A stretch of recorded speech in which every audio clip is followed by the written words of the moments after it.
नमस्कार, आप जुड़ चुके हैं श्री न्यूज़ के साथ। मैं हूँ रूहानी। हमारे देश की राजनीति की बात करते हैं और राजनीति में अहम योगदान हमेशा चुनावों में युवाओं का रहता है।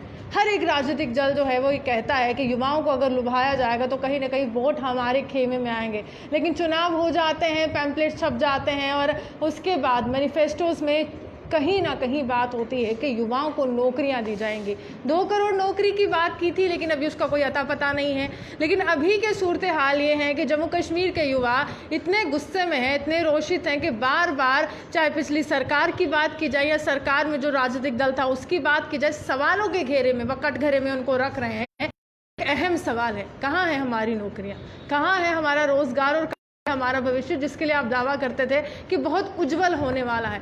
अब एक और नोटिफिकेशन आया है कि 10+2 से ज़्यादा जिसने एजुकेशन अटेन की है वो क्लास 4 की जॉब के लिए अप्लाई नहीं कर सकता। बहुत बड़ा प्रश्न चिन्ह है कि जिन बच्चों ने एमफिल की है, पीएचडी की है या फिर वो ग्रेजुएशन उन्होंने की है, क्या वो उस नौकरी के लिए अप्लाई नहीं कर सकते? और जिन्होंने 10+2 से ज़्यादा एजुकेशन ली है, अब वो कहाँ जाएंगे? क्योंकि नौकरियाँ बहुत छुटपुट तरीके से निकल रही हैं, उस तरह से नहीं निकल रही हैं कि बच्चों को ऐसे लगे कि हाँ लाखों लोगों को नौकरी मिल गई है, सबका भविष्य बहुत अच्छा है। इसी मसले पर बात करने के लिए हर्षदेव जी से जानने की कोशिश करेंगे। 2 करोड़ नौकरियों की तो बात आज करेंगे नहीं, लेकिन आज 10+2 का जिस तरह से नोटिफिकेशन निकला है, कैसे देखते हैं आप उसको? देखिए रूहानी, आपने तो बहुत अच्छे तरीके से पहले ही इसकी भूमिका जो है वो बता दी है और बहुत अच्छे तरीके से मैं कहूँगा एक्सप्लेन भी किया है जो सूरत हाल है इस वक्त जम्मू कश्मीर में। और यहाँ का युवा जिस दौर से आज की तारीख में गुजर रहा है, उनके साथ वादे बड़े बड़े हुए। इलेक्शन के दौरान उनको बड़े बड़े सुनहरे सपने दिखाए गए, बड़े बड़े नारे, फैंसी स्लोगन्स दिए गए, यूथ एम्पावरमेंट होगा और बला बला क्या क्या होगा और हर घर में रोज़गार दिया जाएगा। लेकिन जब देने की बारी आई तो देखने के मिल रहा है कि युवाओं के हाथ में कुछ भी नहीं लगा है। सारे के सारे दावे इनके खोखले साबित हुए, सारे के सारे वादे जो हैं वो हवा हवाई हो गए जब इन्होंने सत्ता की बागडोर संभाली। और 6 साल लगभग हो गए हैं अब भारतीय जनता पार्टी को सत्ता में आए हुए, 2014 से लेकर वही है तक देखें तो जम्मू कश्मीर में ना के बराबर नौकरियां निकली हैं। हालांकि आश्वासन बार बार दिए जाते रहे कि आज पैकेज आ रहा है, कल पैकेज आ रहा है, बहुत बड़े ऐलानात होते रहे। जब यूनियन टेरिटरी बनाई गई तो लोगों ने बहुत उस वक्त रोष का इजहार किया था कि हमारी स्टेट का दर्जा भी आप लोगों ने घटा दिया। कहा नहीं, आपको कंपनसेट कर देंगे, आपके लिए एम्प्लॉयमेंट बोनांजा आएगा। यूथ को शांत करने के लिए उन्होंने बड़े बड़े नारे उस वक्त भी दिए। 50,000 नौकरियों की उस वक्त बात की कि 3 महीने के अंदर अंदर अगस्त 5 को ये कहा गया था कि ये नौकरियां जो हैं पद भरे जाएंगे फास्ट ट्रैक बेसिस के ऊपर। 3 महीने तो क्या, उसके बाद 6 महीने जब हुए तो एक बार फिर से ऐलान किया कि अब 50,000 नए पोस्ट भी क्रिएट किए जा रहे हैं। ये पार्लियामेंट में ऐलान हो जाता है। तो 50 और 50 1 लाख नौकरी जो है वो देनी चाहिए थी। लेकिन जब देने की बात आई तो एक डोमिसाइल लॉ बना दिया गया कि सब लोग जो हैं जो यहाँ रह रहे हैं बाहर के, वो भी पहले डोमिसाइल सर्टिफिकेट बना सकते हैं और यहाँ की नौकरियों में हिस्सा ले सकते हैं। अरे भाई, नौकरियाँ हैं ही नहीं तो बाहर के लोगों को बुला के आप जो थोड़ा बहुत जॉब यहाँ क्रिएट भी होगा वो भी बाहर के लोग जो हैं उसमें हिस्सेदारी उनकी हो जाएगी। जम्मू कश्मीर के नौजवानों को आप क्या दे रहे हैं, ये एक बहुत बड़ा प्रश्न है। और अभी जो आया निकाली गई, यहाँ से क्या ले क्या रहे हैं ये बताइए ना। नौजवानों से क्या ले रहे हैं? वोट ले रहे हैं? वोट तो बिल्कुल उन्होंने, मैंने कहता हूं कि नौजवानों का इन्होंने 7वें आसमान पर चढ़ा दिया उस वक़्त जब इलेक्शन थी और इतनी उनमें उम्मीदें पैदा कर दी। और अभी नोटिफिकेशन आया है कि 10+2 के ऊपर जो है वो अप्लाई नहीं कर सकते। कहाँ जाएंगे वो नौजवान जो आज ओवर एज हो रहे हैं? उनके लिए तो और कोई जॉब्स नहीं है ना। अब बीए वाले भी कहते हैं, एमफिल वाले भी कहते हैं, एमए वाले, पीएचडी वाले कहते हैं कि हमें पिछले 5-6 सालों में बिल्कुल इग्नोर किया गया, जॉब्स आए ही नहीं, हमें मौका ही नहीं मिला कहाँ अप्लाई करने के लिए। और अगर अभी भी मौका नहीं मिलेगा, हमने इतनी पढ़ाई की है, हम तो ओवर एज हो जाएंगे, फिर तो हमें कुछ भी नहीं मिलेगा।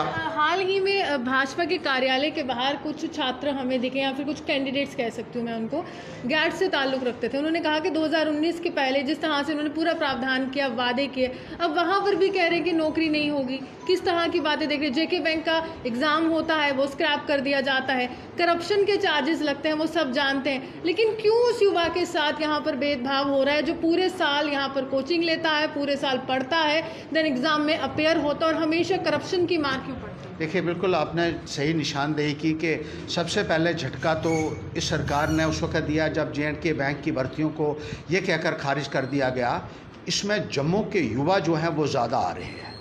1,45,000 नौजवानों ने वो फार्म थे उस वक्त।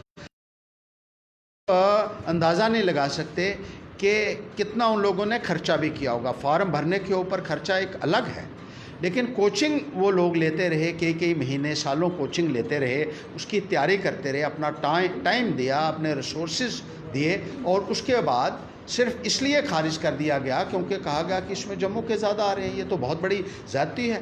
और उस लिस्ट को खारिज कर दिया जो एक बहुत ही ट्रांसपेरेंट मानी जाने वाली ऑर्गेनाइजेशन ने सिलेक्शन की थी। लेकिन जिन पोस्ट को फिलअप यहाँ किया गया था J&K बैंक में, 3,000 भर्तियाँ जो की गई थी, जिनके बारे में गवर्नर महोदय ने खुद ये खुलासा किया था कि ये सारी की सारी बैकडोर से भर्तियाँ हुई हैं, और उन्होंने कहा था ये खारिज भी हो जाएंगी, लेकिन वो कुछ नहीं हुआ।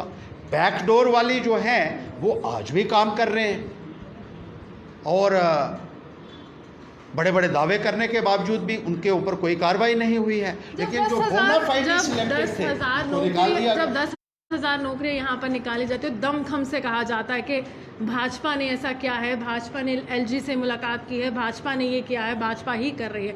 क्रेडिट गेम के लिए हमेशा भाजपा आगे आती है। तो जब कोई भी गलत चीज़ होती है तब भाजपा क्यों नहीं केंद्र को तलब करती है कि आपने ये गलत किया, आप इसमें बदलाव कीजिए?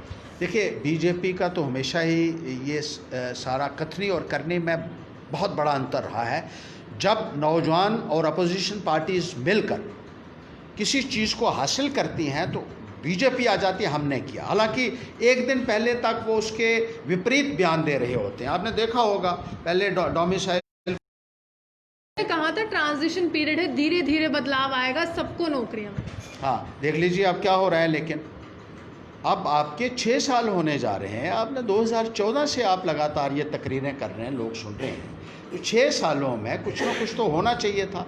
और आज भी 8,575 आपने जैसे एडवर्टाइज कहा की है, और उसमें भी पाबंदियां लगा दी हैं।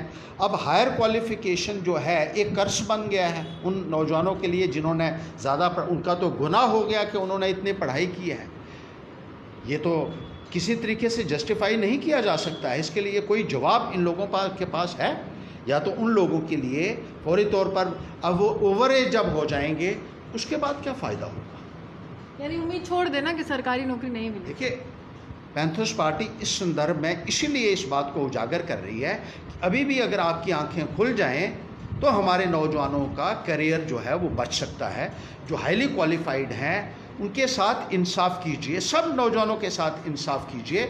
आपने ही कहा था कि आप हर घर में नौकरी देंगे। अरे हर घर में मत दो, लेकिन इतना तो करो कि 1 लाख, इस वक्त 1 लाख के करीब आपके पास पोस्ट अवेलेबल हैं, वैकेंसीज मिला के, और पार्लियामेंट के अंदर आप देते हैं कि हम 50,000 नई पोस्ट क्रिएट कर रहे हैं। कहाँ है वो पोस्ट? जनवरी में आपने ऐलान किया और आज जुलाई हो गया, 7 महीने पहले आप क्रिएट करते हैं, बात करते हैं कि हमने 50,000 और क्रिएट कर रहे हैं जम्मू कश्मीर के लिए, और 7 महीने से उनका नामो निशान कहीं नहीं है।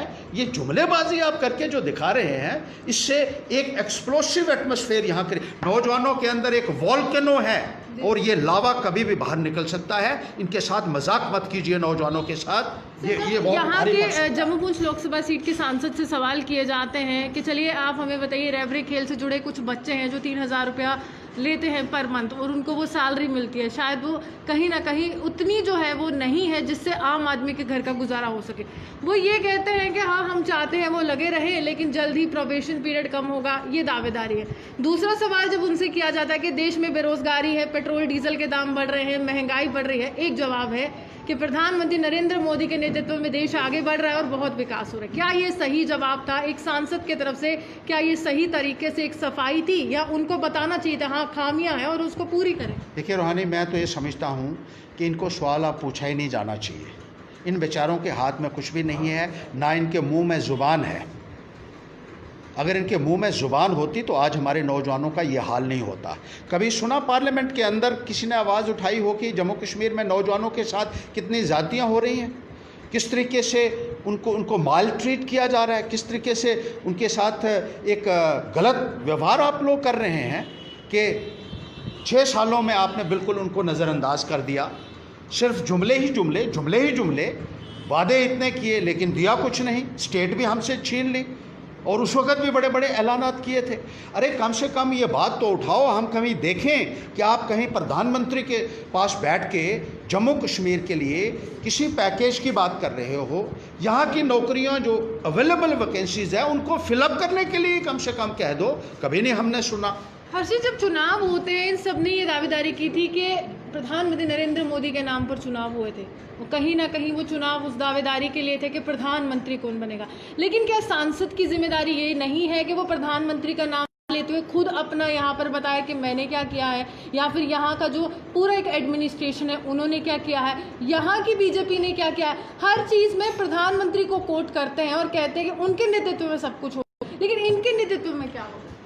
बिल्कुल है, देखिए इनके पास लोगों को बताने के लिए कुछ भी नहीं है, अपने पल्ले तो इनके पास कुछ नहीं है। आज आके फिर वही नाम लेते हैं और वो नाम लेकर यहाँ के लोगों को गुमराह करके उनसे वोट ले जाते हैं और अल्टीमेटली यहाँ के लोग जो है वो सफ़र करते हैं। इसका एक ही समाधान हो सकता है कि यहाँ के लोग जो हैं वो अच्छे लोगों को आगे लाएं।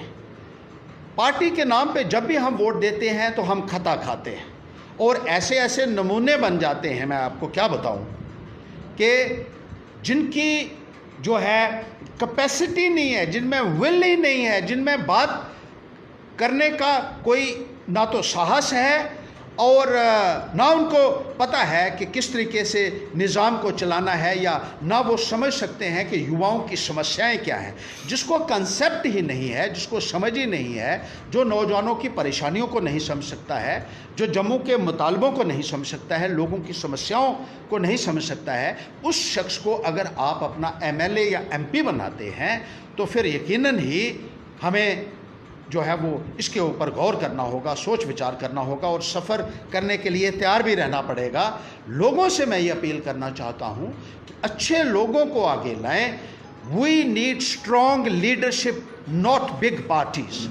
और स्ट्रॉन्ग लीडरशिप जब आएगी तो तभी लोगों को न्याय मिल सकता है और उनका अधिकार मिल सकता है। चलिए, साफ तौर पर स्ट्रॉन्ग लीडरशिप चाहिए और किसी राजनीतिक दल के नाम पर वोट मत दीजिएगा। ये सुझाव कह लीजिए, कहीं ना कहीं ये एक नेता के दिल की बात कह लीजिए कि आप उसको मौका दीजिए जो आपकी आवाज़, चाहे संसद की बात हो, चाहे विधानसभा की बात हो, या कहीं पर भी नुमाइंदगी की बात हो, आपकी आवाज़ जो है बुलंद करे और वो जाने कि आखिरकार एक नेता का कर्तव्य क्या है और ये जाने कि उसके इलाके के लोगों को क्या चाहिए। हालांकि जिस तरह से भी पिछले समय से काफ़ी ज़्यादा ये समीकरण बन रहा था कि LG ने संकेत दिए थे कि जम्मू कश्मीर में चुनाव होंगे, उसके बाद कोरोना काल की शुरुआत हुई, अभी तो कुछ स्पष्टीकरण नहीं है, लेकिन चुनाव से पहले ही हर्षदेव सिंह जी ने कहीं ना कहीं अपने दिल की बात कर दी है कि वही व्यक्ति को चुनिए जो आपके लिए आ गया है, जो आपका कहीं ना कहीं आवाज़ जो है वो संसद में बुलंद करें या फिर विधानसभा में बुलंद करें। इसी के साथ कैमरामैन गुलशन कुमार के साथ मैं रूहानी आपसे बता देती हूँ। नमस्कार।